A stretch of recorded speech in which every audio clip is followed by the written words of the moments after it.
Libo-libo ang nagbatuhan ng kamatis para sa taunang piyesta na tinaguriang Tomatina sa bansang Spain. Halos umagos na nga sa lansangan ang katas ng mahigit 100 toneladang kamatis na ipinambato sa malawakang food fight na ito. Maging mga pulis, pinagdiskitahang batuhin ng mga nakikisaya. Yun nga lang, hindi pinalampas sa mga pulis ang mga pasaway. Sinasabing noong dekada 40 pa raw nagsimula itong Tomatina Festival. Binawi na ng Department of Justice ang watchlist order laban kay dating First Gentleman Mike Arroyo. Ito ay matapos iatras din ng Senado ang kahilingan para dito. Ayon kay Justice Secretary Laila De Lima, lumiham sa kanyang tanggapan ng Senate Blue Ribbon Committee para ipaalam na hindi na nila iimbitahan pa si Ginoong Arroyo sa kanilang pagdinig. Ito po yung kaugnay sa kontrobersya sa mga biniling helicopter ng Philippine National Police. Kinokonsidera raw kasi ng Senado ang lagay ng kalusugan ng dating unang Ginoo alinsunod sa rekomendasyon ng doktor sa Philippine Heart Center. Because the WLO now would have no leg to stand on. Its reason for being now ceases to exist. I cannot insist on having this WLO when the requesting party, the Senate, is no longer interested. Si Mel Tiangco, ang inyong kapusong totoo. Dahil po sa pagkakawang gawa ay nararating ng GMA Kapuso Foundation ang mga malalayo at liblib na lugar sa ating bansa. At sa aming mga misyon, may ilan din kaming natutuklasan na mga bagong lugar na patunay kung gaano kayaman ang ating bansa.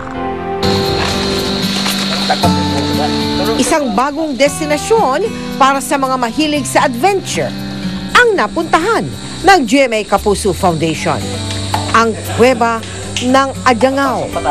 Special yung Adjangao Cave kasi madami pa rin yung makikitang mga different mga species or mga living organism na nandoon sa cave.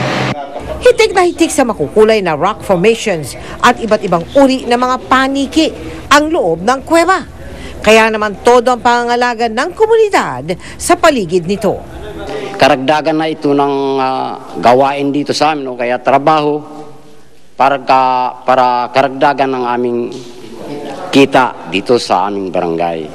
Pero bukod sa likas na yamang ito, talaga namang biniyayaan ang barangay Adjangao dahil magpapatayo dito ang GMA Kapuso Foundation ng 3 classroom para sa kanilang high school. At alam po ba ninyo, ang unang-unang bibiyayaan ng Ogie and Regine Celebrity Ukay-Ukay ay ang Adjangao High School. Bilang pundasyon ng itatayong classroom, tinipon ng mga mag-aaral dito ang kanilang mga pangarap para sa kanilang paaralan. Sana sa 10 taon na darating ay maging maayos na ang school na to. At sana pagbalik ko dito, isa na akong matagumpay na teacher. Maging kompleto na ang mga teacher at lahat sila ay regular na. At maging patag at maayos ang daanan para madaling makaakyat ang mga estudyante dito. Inaasahan ko rin na darami pa ang mga estudyante sa Adjangao High School.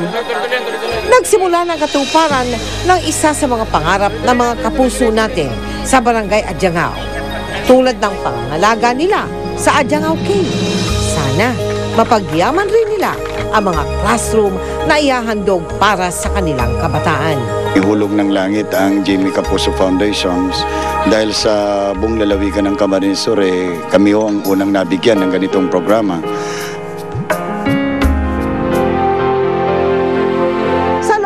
Ng 2 buwan, magagamit na ng mga mag-aaral sa Barangay Adjangao yung kanilang mga bago at dekalidad na classroom.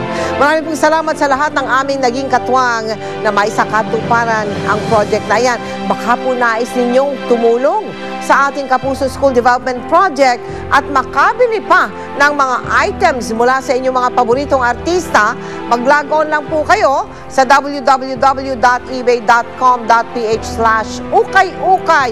Bukas po sa bidding ngayong linggo ang mga gamit ni na Sharon Cuneta, Eugene Domingo, Mark Anthony Fernandez at Isa Calzado na kanilang idinonate sa GMA Kapuso Foundation.